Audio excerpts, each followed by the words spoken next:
TNPL போட்டியில் கவனம் பெற்று ஐபிஎல் நட்சத்திரமாகி இந்திய அணிக்காக T20 உலகக்கோப்பையில் விளையாடி பிறகு 3 வருடங்கள் இந்திய தேர்வுக்குழுவால் முழுவதுமாக நிராகரிக்கப்பட்ட வருண் சக்கரவர்த்தி இன்று இந்திய வெள்ளைப்பந்து அணியின் தவிர்க்க முடியாத வீரராக மாறியுள்ளார். அன்று T20 உலகக்கோப்பையில் மோசமாக விளையாடி தூக்கத்தை தொலைத்தவர் இன்று சாம்பியன்ஸ் கோப்பையில் நியூசிலாந்துக்கு எதிராக 5 விக்கெட்டுகளை வீழ்த்தி எதிரணிகளுக்கு பெரிய அச்சுறுத்தலாக மாறியுள்ளார். 29 வயதுக்கு பிறகு இந்திய அணியில் இடம் பிடித்த வருண் சக்கரவர்த்தி தன் வாழ்க்கையில் ஒவ்வொரு சவாலையும் எதிர்கொண்ட விதம் ஆச்சரியத்தையே ஏற்படுத்துகிறது. தஞ்சாவூரைச் சேர்ந்த வருண் சக்கரவர்த்தி 13 வயதில் கிரிக்கெட் விளையாட ஆரம்பித்தார். 17 வயது வரை விக்கெட் கீப்பர் பேட்டராக இருந்தார். எனினும் சரியான வாய்ப்புகள் கிடைக்காததால் வெறுத்து போய் சென்னை SRM கல்லூரியில் ஆர்கிடெக்சர் படிப்பில் பட்டம் பெற்றார். கிரிக்கெட்டை விட்டு முழுவதுமாக விலகியிருந்த நேரம் அது. 5 வருட படிப்புக்கு பிறகு டென்னிஸ் பந்தில் விளையாடி வந்தார்.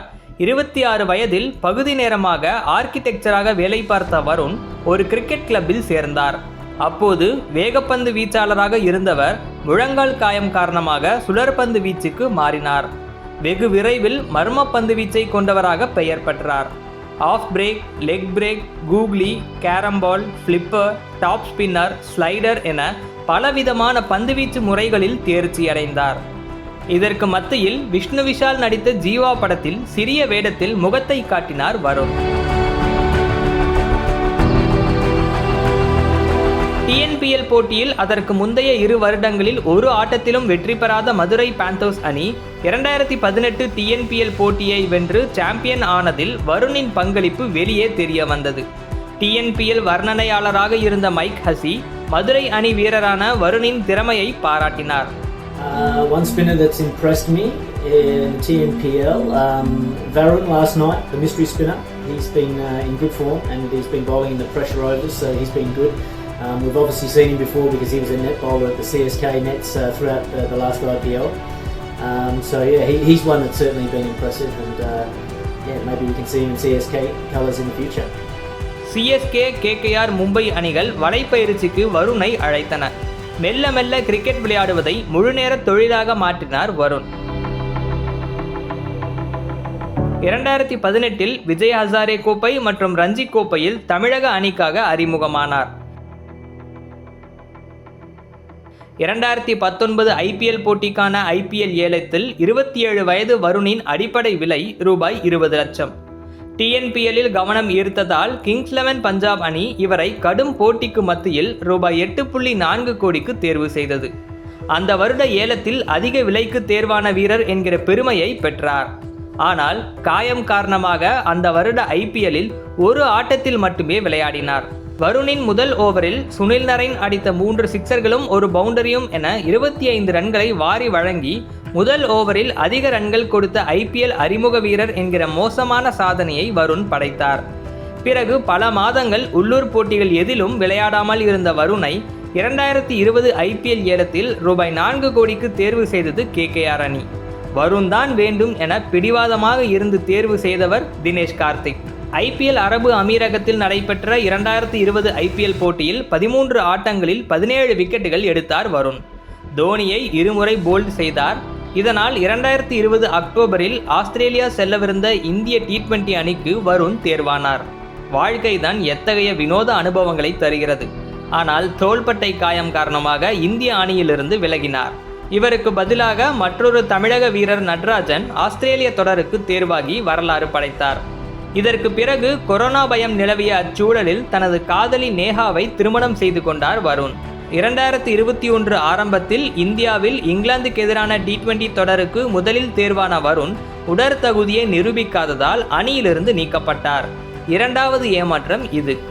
உடற்தகுதியில் கோலி தலைமையிலான இந்திய அணி கண்டிப்பாக இருந்த காலகட்டம் அது. 2021 ஐபிஎல்லில் கொரோனாவால் பாதிக்கப்பட்ட வருண் 18 விக்கெட்டுகளை வீழ்த்தினார். 2021 T20 உலகக்கோப்பைக்கு முன்பு இலங்கையில் நடைபெற்ற T20 தொடருக்கு வருண் தேர்வானார். இந்த முறை உடற்தகுதி பிரச்சனை எதுவும் இல்லாமல் 3 ஆட்டங்களிலும் விளையாடி 2 விக்கெட்டுகளை எடுத்தார். எனினும் அவருடைய மர்ம பந்துவீச்சுக்காக 2021 T20 உலகக்கோப்பைக்கான இந்திய அணிக்கு தேர்வானார். நம்மாலேயே அவருடைய பந்துவீச்சை விளையாட முடியாத போது பேட்டர்கள் எப்படி விளையாடுவார்கள்? உலகுக்கு வருணின் திறமைகள் தெரியாது என்று சஹலை ஒதுக்கிவிட்டு வருணை தேர்வு செய்ததற்கு விளக்கம் அளித்தார் அப்போதைய தேர்வுக்குழு தலைவர் Chetan Sharma. Side spin carrom பந்துகளால் மர்மமான பந்துவீச்சை கொண்டவர் என்கிற பெயரை பெற்றிருந்த வருண் ஐக்கிய அரபு அமீரகத்தில் நடைபெற்ற T20 உலகக்கோப்பையில் 3 ஆட்டங்களில் விளையாடி ஒரு விக்கெட்டும் எடுக்காமல் ஏமாற்றமளித்தார். இந்திய அணியும் அப்போட்டியில் மோசமாக விளையாடியது. முதல் 6 சர்வதேச T20களில் 2 விக்கெட்டுகள் மட்டுமே எடுத்தார் வருண். அப்போது இந்திய அணியின் பயிற்சியாளராக இருந்த ரவி சாஸ்திரி வருண் பதற்றத்துடன் காணப்பட்டார் என்று அவருடைய மோசமான பங்களிப்புக்கு விளக்கம் அளித்தார். 2022 IPL போட்டியில் இன்னும் மோசமாக விளையாடி 11 ஆட்டங்களில் 6 விக்கெட்டுகளை மட்டுமே எடுத்தார். இதனால் இந்திய அணி சிறிது காலத்துக்கு அவர் பக்கம் திரும்பவே இல்லை. சுமாரான உடற்தகுதி, பேட்டிங் ஃபீல்டிங் திறமைகள் இல்லாதது, வயது, பந்துவீச்சின் மர்மங்களை எதிரணிகள் எளிதாக கணித்தது போன்ற அம்சங்கள் வருணுக்கு எதிராக திரும்பின. வருண் ஓயவில்லை. ஜிம்மில் அதிக நேரம் செலவழித்தார். தனது பந்துவீச்சு முறையை சற்றே மாற்றி காட்டினார். லெக் பிரேக் பந்தை இன்னும் தாக்கம் ஏற்படுத்தும் விதமாக வீச கற்றுக்கொண்டார். முதலில் IPLலில் ஜோராக பந்து வீசினார். IPL 2023-24 போட்டிகளில் மொத்தமாக அதிக விக்கெட்டுகள், அதாவது 28 இன்னிங்ஸில் 41 விக்கெட்டுகள் எடுத்து தன்னை மீண்டும் நிலைநிறுத்தினார். இதனால் கடந்த வருட T20 உலகக்கோப்பைக்கே தேர்வாவார் என எதிர்பார்க்கப்பட்டது. ஆனால் 15 பேர் கொண்ட அணியில் வருணுக்கு இடமளிப்பது சிரமம் என்பதால் அதில் தேர்வாகாததை புரிந்து கொள்ள முடிந்தது. இந்திய அணியின் வெற்றிகரமான T20 உலகக்கோப்பைக்கு பிறகு ஜிம்பாப்வேவுக்கு எதிரான T20 தொடரில் வருண் சக்கரவர்த்தி நிச்சயம் இடம்பெறுவார் என எதிர்பார்க்கப்பட்டது. IPL 2024 போட்டியில் நன்கு விளையாடிய அபிஷேக் சர்மா, ரியான் பராக், நிதிஷ்குமார் ரெட்டி, துஷார் தேஷ்பாண்டே ஆகியோர் இடம்பெற்ற 2ஆம் கட்ட இந்திய அணியிலும் வருணுக்கு இடம் கிடைக்கவில்லை. இதனால் விரக்தியின் உச்சத்துக்கே அவர் சென்றார். IPL 2024 போட்டியில் 15 ஆட்டங்களில் 21 விக்கெட்டுகள் எடுத்து அதிக விக்கெட்டுகள் எடுத்த வீரர்களில் 2வது இடம் பிடித்தும் IPL கோப்பையை KKR வெல்ல முக்கிய பங்களித்தும் இந்நிலை. IPL 2023 போட்டியிலும் சிறப்பாக பந்து வீசி 14 ஆட்டங்களில் 20 விக்கெட்டுகள் எடுத்தார். 2023இல் அவருடைய எக்கானமி 8.14, 2024இல் அவருடைய எக்கானமி 8.04. இதையடுத்து எனக்கு ஒரு மக்கள் தொடர்பு நிறுவனம் இருந்திருக்கலாம் என்றும், கடவுளே என்னால் மாற்ற முடியாததை ஏற்றுக்கொள்ளும் அமைதியையும், என்னால் முடிந்ததை மாற்றுவதற்கான தைரியத்தையும் வித்தியாசத்தை அணியும் ஞானத்தையும் எனக்கு கொடு என்றும் பதிவு எழுதி தனது வேதனையை உலகுக்கு உணர்த்தினார். கௌதம் கம்பீர் இந்திய அணியின் பயிற்சியாளர் ஆன பிறகு நிலைமை தலைகீழாக மாறியது. IPLலில் சிறப்பாக பந்து வீசி வரும் வருணை எப்படி தேர்வு செய்யாமல் இருக்கலாம் என அவர் கேள்வி எழுப்பியதாக தகவல் வெளியானது. வங்கதேசத்துக்கு எதிரான T20 தொடருக்கு தேர்வானார் வருண். 3 வருடங்களுக்கு பிறகு அவர் மிகவும் ஆசைப்பட்ட இந்திய அணியின் சீருடையை மீண்டும் அணிந்தார். இம்முறை முன்பை விடவும் விதவிதமாக பந்து வீசிய வருணின் பந்துகளை எதிர்கொள்ள தடுமாறினார்கள் வங்கதேச வீரர்கள். வங்கதேசத்துக்கு எதிரான T20 தொடரில் முதல் ஆட்டத்தில் 3 விக்கெட்டுகளை வீழ்த்திய வருண் சக்கரவர்த்தி இது என் மறுபிறப்பு என்று சொல்லி நிம்மதி பெருமூச்சு விட்டார். அந்த தொடரில் 5 விக்கெட்டுகளை எடுத்து அதிக விக்கெட்டுகளை எடுத்தவர் ஆனார் வருண் சக்கரவர்த்தி.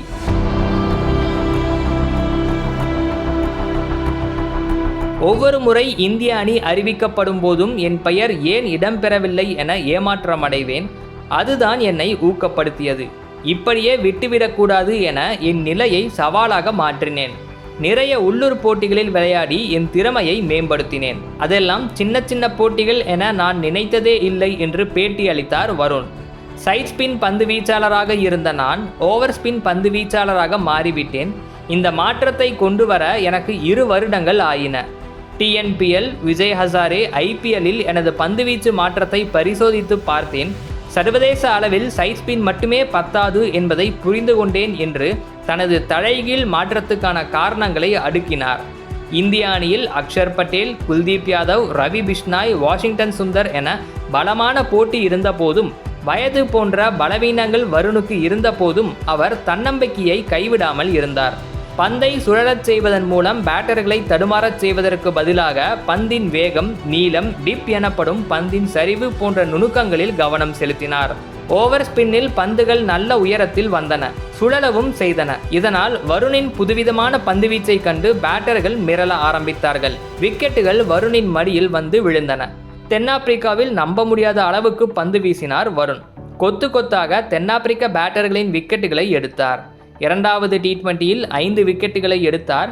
4 பேர் கிளீன் போல்ட் ஆனார்கள்.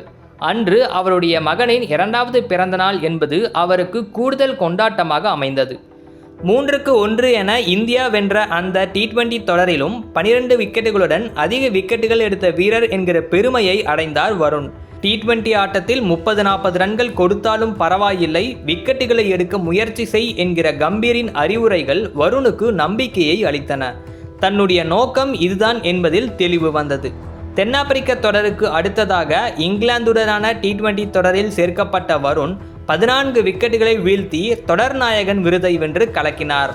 ஹாரி புரூக்கை மட்டும் 3 ஆட்டங்களில் வீழ்த்தினார். ராஜ்கோட் T20யில் 5 விக்கெட்டுகளை வீழ்த்தினார். இவரையா 3 வருடங்கள் ஒதுக்கினார்கள் என்று ஆச்சரியப்படும் அளவுக்கு தான் ஒவ்வொரு தொடரிலும் அசத்தினார். வருணின் 2.0 முற்றிலும் புதிதாக உள்ளது.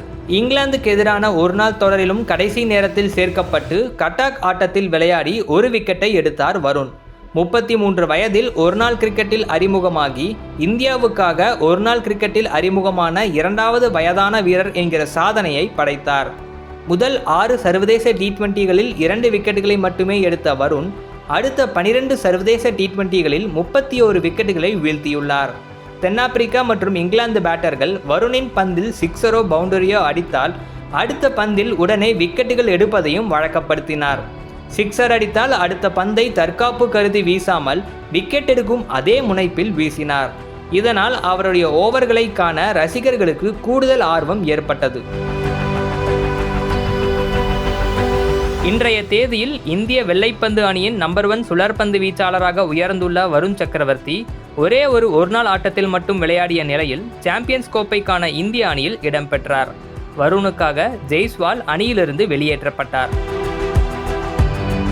5 மாதங்களுக்கு முன்பு இந்திய அணியில் இடம் பிடிக்க முடியாமல் விரக்தியில் இருந்த வருண் சக்கரவர்த்தி இன்று இந்திய வெள்ளைப்பந்து அணியின் தவிர்க்க முடியாத வீரராக உருவெடுத்துள்ளார். சாம்பியன்ஸ் கோப்பையில் முதல் 2 ஆட்டங்களில் விளையாடாத வருண் சக்கரவர்த்தி நியூசிலாந்துக்கு எதிரான கடைசி லீக் ஆட்டத்தில் சேர்க்கப்பட்டார். வழக்கம் போல் நியூசிலாந்து பேட்டர்களும் வருணின் மர்ம பந்து வீச்சை எதிர்கொள்ள தடுமாறி வரிசையாக ஆட்டமிழந்தார்கள். 5 விக்கெட்டுகளை வீழ்த்தி இந்திய அணியின் வெற்றிக்கு முக்கிய காரணமாக அமைந்து ஆட்ட நாயகன் விருதையும் வென்றார் வருண் சக்கரவர்த்தி. எந்த இடத்தில் பொருளை தொலைத்தோமோ அந்த இடத்தில்தான் அதை தேட வேண்டும் என்பார்கள். அதைப்போல துபாயில் தொலைத்ததை துபாயிலேயே கண்டடைந்துள்ளார் வருண் சக்கரவர்த்தி.